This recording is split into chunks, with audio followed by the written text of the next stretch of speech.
Okay, so people seem to like the last playoff series video I did, so I've got another one here, and I'm going to be bullying teams that got swept again.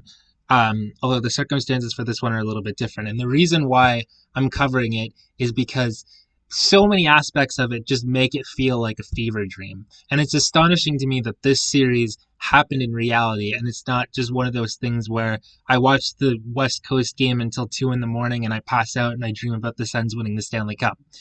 This series took place in reality, and it was between the Detroit Red Wings and the Columbus Blue Jackets in the 2009 playoffs. And there's a bit of symmetry between this one and my previous video because we talked about the Minnesota Wild last time, and the Blue Jackets were in the same 2000 expansion class that the Wild were in. But the Wild, whereas the Wild made the playoffs in year three of their existence, it took the Blue Jackets until 2009 to make their first appearance in the Stanley Cup playoffs, and that's because, well, basically at the beginning they were run like crap, but they made the playoffs this year, um, and as the actually not the eight seed. I was going to say the eight seed, but they made it in as the seven seed. They had the exact same record as the Blues, but for some fuck all reason, they won the tie break and they got the privilege of playing against the Red Wings instead of the Sharks. Sharks being the one seed, the Detroit Red Wings were just the team that won the Stanley Cup the previous year, so no big deal there. Okay, the reasons why this feels like a fever dream. First of all, the Detroit Red Wings and the Columbus Blue Jackets played in a playoff series, and the twist is they were both in the Western Conference. And I know everyone knows that these two teams were in the Western Conference at one point, but it feels so long ago, and it kind of was a long time ago, that it's just so odd that both these teams were in the Western Conference. Now the Blue Jackets, like I said, this was their first time making the playoffs, and they weren't really a very good team. They won the same number of games as they lost in the regular season, and they had a goal differential of a stunning -4. Now, goal differential is far from everything, but this was not a good hockey team. We're going to make this very clear. This was not a good hockey team, and again, I'm going to be bullying the Blue Jackets a lot this time. But basically, they were carried into the playoffs. Their leading scorer, Rick Nash, scored 79 points in his 78 games. And him combined with the efforts of Steve Mason, and yes, this was the Steve Mason Calder season, where he had a 916 save percentage and beat everyone else out for the Calder Trophy. And, well, basically, yeah, him and Rick Nash essentially were responsible for this team making the playoffs because Pascal Leclerc in his 12 games managed an 867. And for some reason, someone named Dan Lacosta, and for some reason Wade Dublovich was on this team. But anyways, yeah, Steve Mason was responsible for playing 61 games as a 20-year-old, which okay, that's good enough to get you the Calder Trophy on its own, and actually performing well as a 20-year-old, suddenly forced into a starter role on a team that's never made the playoffs before.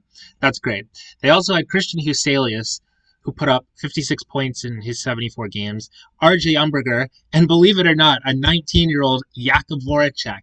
And also on this team, I'm emphasizing the fever dream portion of this, are people you do not remember played for the Blue Jackets, like, well, Derek Brassard, who you probably remember played for the Blue Jackets, Jason Chimera, fucking Michael Pekka, Chris Russell, Rafi Torres, Antoine Vermette, and the list goes on. Derek Dorsett, like, look at all these people that you did not remember played for the Columbus Blue Jackets. But anyways, they got this team going into the playoffs, and yeah, they're going to face against the Detroit Red Wings. The Detroit Red Wings, of course, won the Stanley Cup the previous year, 2008, and they're about to go on to the Stanley Cup Finals again in 2009. And the Detroit Red Wings, well, they're led by they finished with a 51, 21, and 10 record, which is good for 112 points. They won their division, and they were led in scoring by sort of the usual Red Wings faces, Datsyuk and Zetterberg. And the reason why this particular Detroit Red Wings team is so fever dreamish is they had Marian Hossa on this team. This was the Marian Hossa Red Wings year, where he lost the cup to Detroit with the Penguins, and then he went to Detroit, and then he lost the cup to the Penguins with Detroit, and then he went to Chicago and he won the cup, and everybody liked him again. Okay, the main problem with this Red Wings team was in net because they were rolling a 36-year-old Chris Osgood who played 46 games and managed a stunning 887 save percentage. Hockey Reference has this stat called RBS, which stands for really bad starts. I'm not making that up, by the way.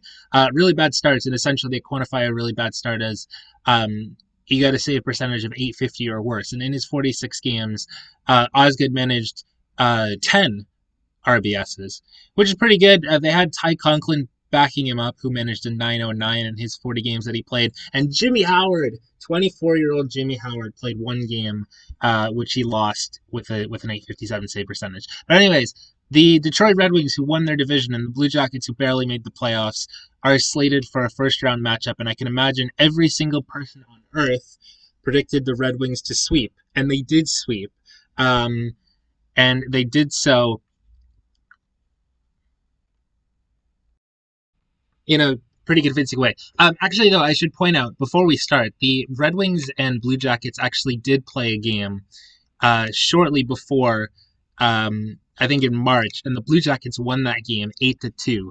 As kind of like, there's a reason people going into this series are thinking in the back of their mind, hey, remember that time the Blue Jackets kicked the shit out of Detroit that one time for no reason?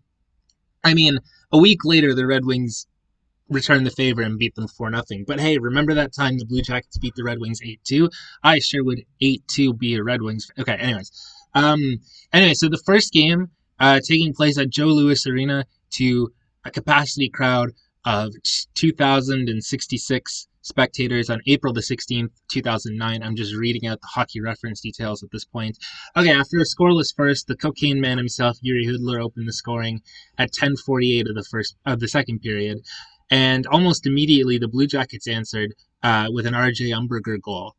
And about 3 minutes after that, the Red Wings scored. Defenseman Jonathan Ericsson lit the lamp for Detroit. And I was going to say, I think Jonathan Ericsson is the last guy from this Red Wings team that's still on them. And I found out his contract expired and he's an unrestricted free agent, which is very sad. And then a power play goal from Nicholas Kronwall gave them a 3-1 lead going into the third. And they added an additional goal, Johan Franzen, to give them a 4-1 win in the first game of this series. And they continued on 2 days later, much to the same effect. Brian Rafalski scored in the first period. Datsuk and Zetterberg added second period goals. And the cocaine man, Jiri Hudler, scored a power play goal in the third period to give the Red Wings a 4-0 win. And so far, this has gone kind of much the same as the last series I talked about. Well, the Red Wings are outscoring them 8-1 thus far, which is not terribly impressive on the Blue Jackets' part. But again, it's a team that maybe shouldn't even be in the playoffs against the literal Stanley Cup champions. And the inevitable result that everyone anticipated is coming to fruition. Game 3, 107 in, Thomas Holmstrom scores, and with 46 seconds to go in the period, Dan Cleary scored a goal. Henrik Zetterberg added one in the second period. R.J. Umberger scored a power play goal in the third to bring the Blue Jackets within 2. Henrik Zetterberg added an empty netter. And the Red Wings won 4-1. And in every game, they've consistently scored 4 goals, and in every game, they've consistently held the Blue Jackets to 1 goal or fewer. And I should point out, in this series, Chris Osgood, who had the 887 or whatever it was in the regular season, has thus turned it around against this kind of hapless Blue Jackets team, and he had a 936 in this series. And it kind of all blew up in the fourth game, but so before the fourth game, his save percentage was even better than that. And unfortunately, Steve Mason, the Calder Trophy winner, sort of got blown up in this series, and he finished with a save percentage of 878, which is not to be envied, but it's sort of what happens when you have a 20-year-old goalie leading a bit of a crappy team to the playoffs for the first time. Now, Game 4, taking place at Nationwide Arena, to a crowd of 18,889. And thus far, the Red Wings have outscored the Blue Jackets 12-2. And I can't imagine most people are expecting much, but, you want to avoid being swept. 2:58 in, Nicholas Lidstrom scored a power play goal, assisted by Brian Rafalski, putting the Red Wings 1-0 up. And again, I talked about that 2002 team and all the Hall of Famers it had. This Red Wings team was not quite as stacked, but they had Nicholas Lidstrom, Hall of Famer, Marian Hossa, Hall of Famer, Datsuk and Zetterberg, future Hall of Famers, and the list goes on.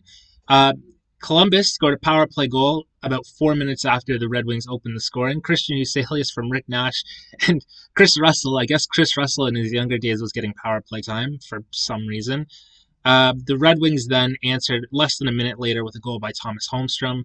And 3 minutes after that, Dan Cleary scored to give the Red Wings a 3-1 lead. And at this point, need I reiterate, they're outscoring the Blue Jackets 15-3.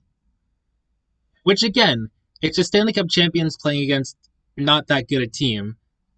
So you expect it to go this way, but you kind of, it's like the Lightning playing the Blue Jackets. Like they go up 3-0 in the first period of game 1 and you're expecting them to get rolled over, and then for some reason everything turns on its head and the Blue Jackets sweep them. It's like you're not expecting everything to go exactly as it's supposed to go. Like this is hockey. There's going to be some twist here somewhere. And there was kind of a twist. I don't know what the hell happened in the second intermission, or in the first intermission, but the Blue Jackets came out, attempting to do something. Rick Nash scored a minute 44 in. RJ Umberger scored a power play goal 5:38 into the second period. Assist by, this is maybe the funniest combination of two people to assist on your goal ever. Raffi Torres and the goalie Steve Mason somehow assisted on this goal. And I guess Raffi Torres was getting power play time on this Blue Jackets team as well. Fantastic stuff. The Red Wings then scored just over a minute after, Marian Hossa, and then Marian Hossa scored again 5 minutes after that, giving the Red Wings a 4-3 lead. 5-3 lead, rather. And that would hold up until about 5 minutes remaining in the period when Chris Russell, who had scored 2 goals the entire regular season, decided it was time. And this goal is... it's Chris Russell from Raffi Torres, and that's it. And then Frederick Modin, thus far been unmentioned in the video, scored assisted by Aaron Rome and Jason Chimera. How is this a real team? How is this... Okay, anyways. And that tied the game 5-5, which legitimately, in the second period alone, the Blue Jackets doubled their goal output in the first 3 games, which is truly just fascinating. That 5-5 score held up until 47 seconds remaining in the game when Johan Franzen scored a power play goal, his second of the series.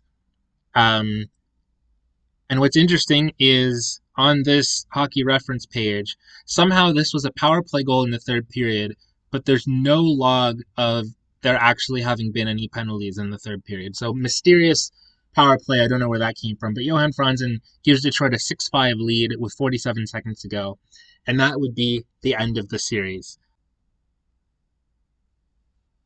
A very sad tale of what happens when your bad hockey team goes up against a good hockey team.